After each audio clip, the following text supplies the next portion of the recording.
আজকে আমরা গেছিলাম একটা মুখে ভাতের অনুষ্ঠানে। দেখো এই যে সামনে সৃজিত যাচ্ছে এগিয়ে গিয়ে। এবার আমরা চলে এসেছি, অ্যাকচুয়ালি এটা আমাদের পাশের বাড়িতেই ছিল। যাকে নিয়ে আজকের এত আয়োজন তাকে তো দেখাতেই হবে। এই দেখো, এর নামটা আমার ঠিক খেয়াল নেই, দেখতে কতটা কিউট। এর সাথে একটু দেখা করে নিয়ে এর গিফটটা একে দিয়ে দিয়ে তারপর আমরা চলে গেলাম এদের ঠাকুর ঘরে। এখানে এসেছিলেন মা শীতলা। এটা আমাদের অনেক জাগ্রত একটা মা। এখানে ওনার আগমন। চলুন ওখানে যাই, ওনার কাছে একটু দর্শন করে আসি।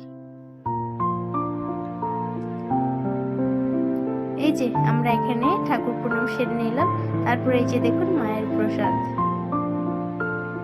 এটা খেয়েই চলে যাব আমরা খাওয়া দাওয়ার পর্যায়ে। ওখানে গিয়ে এই যে আমরা বসে পড়েছি, আমাদের প্রায় প্লেট দেওয়াও শুরু হয়ে গেছে।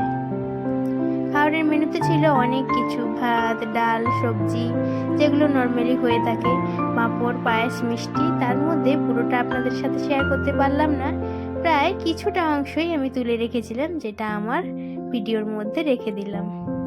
এই যে পায়েস আর মিষ্টি, এটা পাঁপড় দিয়ে কে খায়?